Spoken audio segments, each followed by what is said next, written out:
অসংখ্য সালাত ও সালাম প্রিয় নবী মুহাম্মদ রাসূলুল্লাহ সাল্লাল্লাহু আলাইহি সাল্লামের উপর, যার প্রতি সালাত ও সালাম পেশ করলে 10 গুণ রহমত বর্ষিত হয় যে কোনো সময়।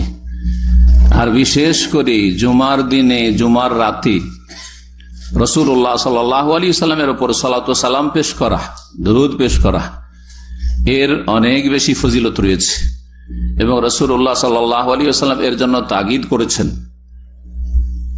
উৎসাহিত করেছেন। সুতরাং এই মৃত সুন্নতটি, যা সমাজে প্রায় মৃত, মানুষ এক শ্রেণীর লোকেরা বেদাতি দুরুদ পাঠ করে, যা দিয়ে তাদের আমলগুলিকে বরবাদ করে, জাহান্নামের কাছাকাছি হয়, জান্নাত থেকে দূরে চলে যায়।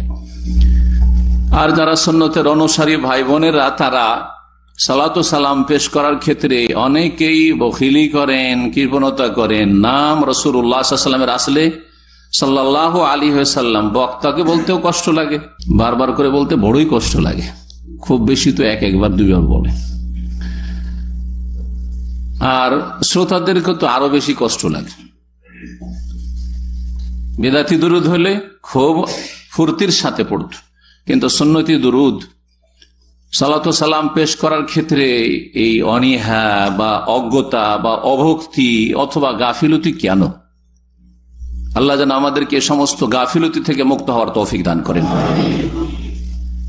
মান সাল্লাল্লাহু আলাইহি সাল্লাতান ওয়াহিদা সাল্লাল্লাহু আলাইহি ওয়া হাশারান, কেউ যদি আমার উপর একবার সালাত পেশ করে, আল্লাহুম্মা সাল্লি আলা মুহাম্মদ বলে, ওয়া আলা আলি মুহাম্মদ, 10 বার এর বিনিময়ে আল্লাহ রাব্বুল আলামিন বা 10 গুণ আল্লাহ রাব্বুল আলামিন রহমত বর্ষিত করবেন তার উপর, যে কোনো সময়ে, যে কোনো মুহূর্তে। জুমাবারে যদি হয়, ফাকসিরু আলাইয়া মিনাস সালাতি ফি, জুমাবারে আমার উপর বেশি বেশি সালাত পেশ করিও, রাসূলুল্লাহ সাল্লাল্লাহু আলাইহি ওয়াসাল্লাম তাকিদ করেছেন। সুতরাং এই ক্ষেত্রে যারা আগ্রহী এবং অগ্রগামী, তারা নিজেরাই লাভবান, 10 গুণ রহমত পাচ্ছে না। রহমত মানে শুধু আখেরাতে বরাদ্দ না, দুনিয়া এবং আখেরাতের সার্বিক জীবনে আল্লাহ রাব্বুল আলামিনের রহমত দয়া নেমে আসবে, সার্বিক জীবনকে শামিল মানুষের, তাতে আপনার দুনিয়াও সুন্দর হবে আর আখিরাতও সুন্দর হবে। রব্বুল আলামিন যেন আমাদেরকে সুন্নতি জীবন গড়ার তৌফিক দান করেন, বিদআত মুক্ত হওয়ার তৌফিক দান করেন। আজকের আলোচনার বিষয়বস্তু একটি গুরুত্বপূর্ণ বিষয়, হয়তো এইভাবে কোনো সময় শুনেছেন কিনা জানি না, কিন্তু আমি আমার 21-22 বছর এই দাম্মামে, তার আগেও কয়েক বছর দাওয়াতি কাজে শিক্ষকতায় ছিলাম, কখনো এইভাবে আলোচনা করিনি। সেটা হচ্ছে রাসূলুল্লাহ সাল্লাল্লাহু আলাইহি ওয়াসাল্লাম হিজরত করে মদিনায় আসার পরে সর্বপ্রথম যে ভাষণটি দিয়েছিলেন, সেই ভাষণ। আজকের বিষয়বস্তু হবে রাসূলুল্লাহ সাল্লাল্লাহু আলাইহি ওয়াসাল্লামের মদিনার সর্বপ্রথম ভাষণ। বিষয়বস্তু কি ছিল, টপিকস গুলো কি ছিল, কি তিনি আলোচনা করেছিলেন। একজন মানুষ সবচাইতে শ্রেষ্ঠ এবং সবচাইতে সিনিয়র, সবচাইতে যোগ্য খলিফা আল্লাহ রাব্বুল আলামিনের, রাষ্ট্রনায়ক এবং সবচাইতে শ্রেষ্ঠ মানুষ, আর সৈয়দুল মুরসালিন খাতামুন নবীন, সমস্ত নবী রসুলগণের মধ্যমণি প্রিয় নবী মুহাম্মদ রাসূলুল্লাহ সাল্লাল্লাহু আলাইহি ওয়াসাল্লাম একটি রাষ্ট্রের ভিত্তি স্থাপন করছেন। মক্কার নির্যাতিত জীবন থেকে এসে হিজরত করে মদিনায় পৌঁছিলেন, মদিনায় প্রথম ইসলামিক স্টেট কায়েম হচ্ছে। এইরকম একটা দেশ যদি পৃথিবীর ইতিহাসে কোথাও আপন রূপে দেখা দেয়, সেই দেশের যিনি নায়ক হবেন, সেখানকার যিনি, সেই দেশের যিনি প্রতিষ্ঠাতা হবেন, সেই দেশের যিনি মালিক হবেন, তার কাছ থেকে কি ধরনের ভাষণের আশা করা যেতে পারে আজকালকার রাজনৈতিক নেতাদের কাছে, এবং যাদেরকে আল্লাহ রাব্বুল আলামিন যে কোনো যুগে নেতৃত্ব দিয়েছেন, মুহাম্মদ রাসূলুল্লাহ সাল্লাল্লাহু আলাইহি ওয়াসাল্লামের জীবনের আগে হোক, তার যুগের আগে হোক, পূর্বে হোক, অথবা তারপর থেকে 1400 বছরের এই ইতিহাসে হোক, অথবা আগামী জীবনে কিয়ামত পর্যন্ত হোক, কোথাও একজন শাসক যখন ক্ষমতা নিজের হাতে পায় তখন তার কাছ থেকে কি ধরনের ভাষণের আশা রাখে জনগণ বা শিক্ষিত মহল, চিন্তাশীল মানুষরা, এবং তিনি কি করতে চান এসব কথাই রাখবেন।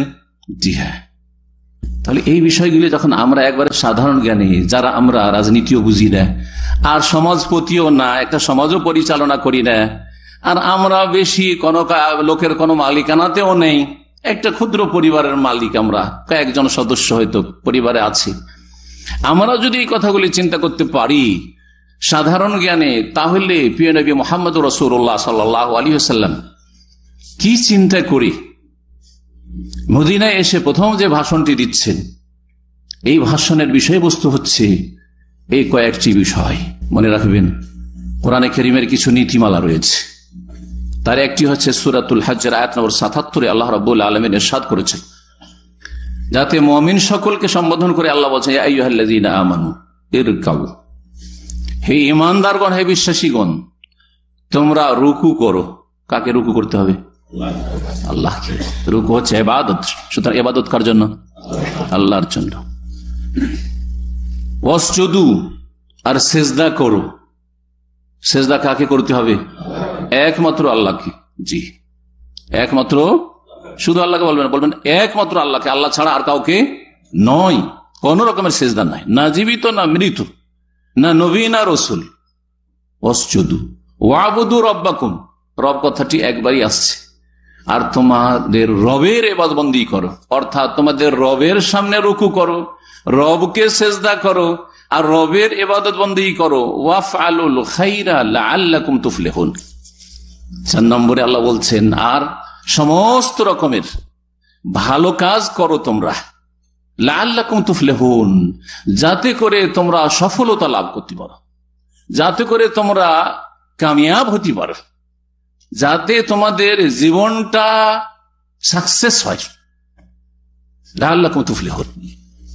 তাহলে সফলতা আছে মানব জাতির ঈমানের মধ্যে, যে ঈমান দিয়ে আল্লাহ শুরু করেছে, আইয়ুহাল্লাযীনা আমানু, এবং এই ঈমান যে অন্তরে বিশ্বাস আছে, এর বাস্তব প্রমাণ হচ্ছে আল্লাহর সামনে রুকু করা। যখন যখন আল্লাহ রুকু করতে বলেছেন, ওয়ারকাউ মা'আর রাকিঈন, পুরুষদেরকে বলেছে মসজিদে গিয়ে রুকু করতে হবে, রুকুকারীদের সাথে জামাতে সালাত আদায় করতে হবে, সেজদা করতে হবে। রব্বুল আলামিন যখন যখন আল্লাহ সেজদা করতে বলেছেন, সেজদা ফরজ, সেজদা ফরজ সালাতের ভিতরে সেজদা, প্রতি রাকাতে 2টি করে সেজদা।